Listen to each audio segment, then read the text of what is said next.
Okay, we're going to do a little shooting now. So I'll show you how to load with the speed loader. And we'll do a couple of shots, unload, and load again with the speed loader. There are kind of two ways to do this. There's a competition style, and then there's a combat style. So we also want to show you some trigger work. So right now, about 7 yards away from the target.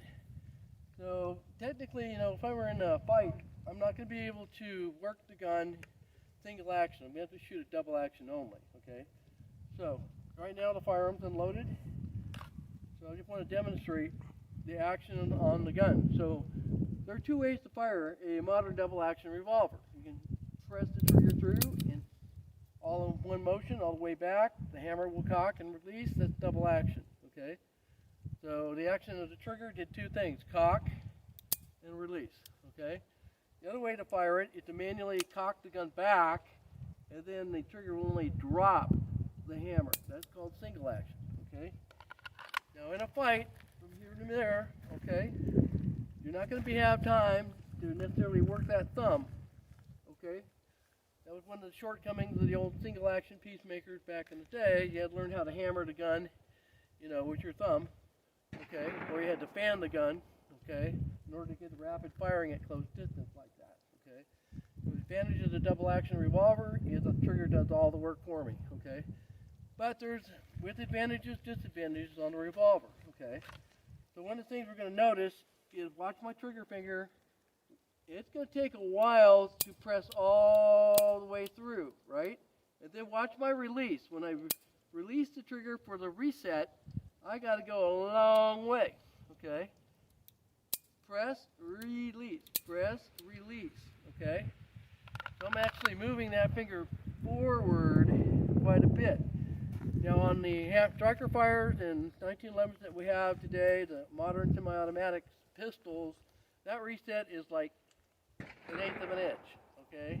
1/4 of an inch. Okay, on the revolver, it's out and back, okay? So you need to be careful. You need to learn that trigger so you don't throw the finger out and then hammer the trigger back. You want to your reset length, okay? If you don't get the stroke right on the full release, you can be halfway in the rotation of the cylinder and you might have some little bit of issue, okay? In other words, you have to start over, all right? So you want to remember that release on the throw, okay? So to load with the speed loader, the most effective way to do that, you're just going to come up, and like I mentioned before, you're going to get the hand cradled, gun cradled, press the release all the way forward, come all the way up, get your two fingers held right there, then take your index finger and guide along the top of the flute, okay? There's your guide, there's your round, there's the flute, top of the flute.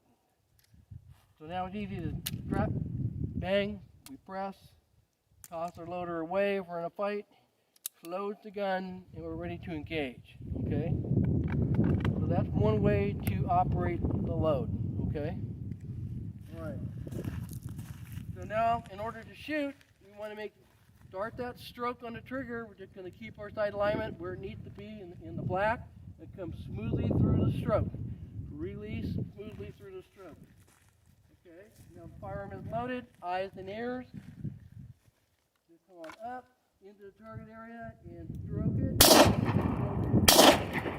Okay, nice and smooth. Okay, smooth on the trigger, stroke. All right.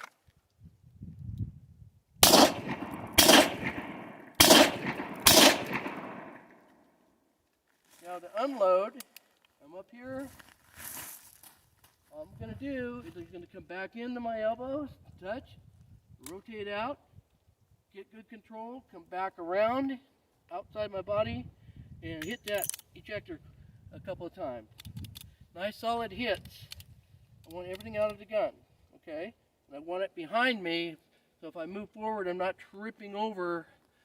If these were on a glass floor or cement floor, they'd be like roller balls, okay? So I want them back there, not up here, okay? So this is a combat reload, okay? Up, guide the flute, press, out, shut, up, and engage. Okay? That's the full stroke on the reload. Okay? So, if I did okay in the target, they should all reasonably be in the black there. Okay? That's the one-shot stop area that we teach. We want to be in the core. Okay? So, if you notice a stroke on the trigger, all the way back, and I didn't stop. Okay? I went through the stroke. Okay? So that's primarily how you're going to shoot the firearm. Okay? Now, there is a competition way to load. The competition load, what we're going to do, I basically went through, and what did I do? I transitioned here, up, rotate, pop, okay. Competition speed load's a little different, okay. What I'm going to do, I'm going to open it, I'm just going to bring the gun up. I'm going to keep my master grip the way it is, open the cylinder, up, watch my hands. I'm going to pop, pop a couple times. Okay. Then I'm going to come down on my loader on my left side, guide the flute, hit it, shut it, and engage. Okay. That's the competition load because I'm dumping my rounds right there. Okay. Then bring the gun down, guide the flute. I never change the master hand. So I got a little bit of faster shot to shot on the competition load than I do on the combat reload. Okay. Jerry Matuslik, however you pronounce his name, the world champion shooter. I can never. Sorry, Jerry. Okay, forgive me. The fastest man with a revolver. He actually uses the combat load. Okay. He will switch hands. Okay. And he's still the fastest guy shot to shot. So it's a matter of practice and which you prefer. I like to bring the gun around when I'm fighting. Make sure the brass is behind me, okay? All right. So we'll cut there. We'll go to big bore.